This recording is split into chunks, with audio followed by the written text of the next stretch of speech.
السلام علیکم محترم دوستانو، ډاکټر عطاالله وقار یم په امیري میډیکل کمپلیکس کې د سترګو د ناروغیو متخصص. محترم ورور موږ ته مراجعه کړې وه د سترګو د دواړو سترګو د درد، سوروالي او دواړه سترګې زیاتې مخلې. نو محترم ورور یوه ډېره مهمه خبره وکړه، وایي زه تر 100 زیات ډاکټر صاحبانو ته ورغلی د سترګو، خو دغه مشکل مې حل شوي نه دي. نو دی چې دا کومه ناروغي چې اکثریت په دغه موسم کې خلک لري هغه ته وایي VKC په میډیکل ټرمینالوژي کې یا په طبي اصطلاح کې، خو خلک ورته وایي دغه د فصلي الرژي یا حساسیت ده. دا یوه داسې ناروغي ده چې له منځه نه ځي، خو موږ یې کنټرولولی سو، سوروالی، خارښت او دا له منځه ځي. نو موږ ورور ته دوایي ورکوو انشاءالله. مقصد په دغه زمونږ دغه ده چې هغه ناروغان چې دغه تکلیف لري باید د دغې ناروغۍ په ماهیت باندې ځان پوه کړي. هر ځلې هر ډاکټر ته مختلف ډاکټر صاحبانو ته تګ نه ده لازم. کوم احتیاطي تدابیر چې مونږ ورته وایو هماغه باید په نظر کې ونیسي. لکه مونږ ورته وایو ناروغ ته چې ته باید په خپل سر دوایي وانخلي. د دې نه مقصد دا ده کله چې دی په خپل سر دوایي نه اخلي، په بازار کې ډېرې ارزانه دوایي نه پیدا کېږي چې د هغه سره د ده حساسیت او یا سوروالی، خارښت کمیږي، خو هغه په ناڅاپه ډول د سترګې فشار لوړولی سي او وروسته د ړندوالي سبب کېږي.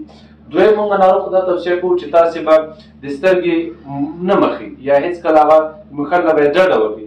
د دې نه مقصد دا ده چې هغه کله د سترګې کومه شیشه چې ده هغه ډېره نری کېږي چې موږ ورته کورنیا وایو، چې وروسته د نورو ناروغیو سبب کېږي چې هغه ته کیراتوکونس وایي. او کله چې موږ یو اوسپنه دوامداره ډول سولوو نو هغه هم نری کېږي. دا خو زموږ ستاسې سترګې دي. دریم دا ورته وایي چې کومه دوایي چې موږ تاسو ته توصیه کوو هغه باید په منظم ډول واخیستل سي. که چیرې دا په منظم ډول وانخیستل سي هغه خارښت کوي، هغه سوروالی پیدا کوي، نو بیا مخې نو دا ټول مشکلات ورته پیدا کېدلی سي. نو دغه درې توصیې ډېره لازمي دي د ناروغ لپاره چې دوی باید حتما په نظر کې ونیسي.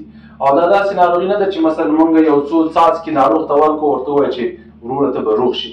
دا کنټرولېدلی سي. لکه څرنګه چې نورې ناروغۍ چې دي موږ او تاسې مزمنې ناروغۍ دي یا کرونیک ډیزیز دي چې هغه هایپرټنشن یا لوړ فشار ده یا شکر ده، له منځه نه ځي د کومې دوایي سره، خو کنټرولېږي. نو انشاءالله موږ به ورور ته دوایي ورکوو، کوم هغه مشکل چې دی لري هغه به کنټرولېږي.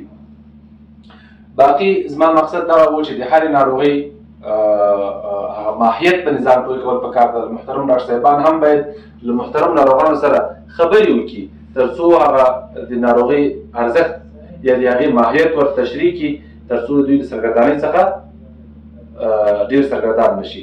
نو راځو. السلام علیکم، زه نصرت الله د غزني ولایت د یک ولسوالۍ اوسېدونکی یم. زما سترګې لا ډېر له کوکړوالي دغسې خویېدې. زه تر 100 ډاکټرانو زیات ورته ورغلم، ډاکټر ماته وایي چې دا هېڅ علاج یې نه ده ورسره سوی د ما د سترګو. اوس د ډاکټر صاحب ته راغلی یم چې یو دوایي راکړي، د دیال داره راکړي.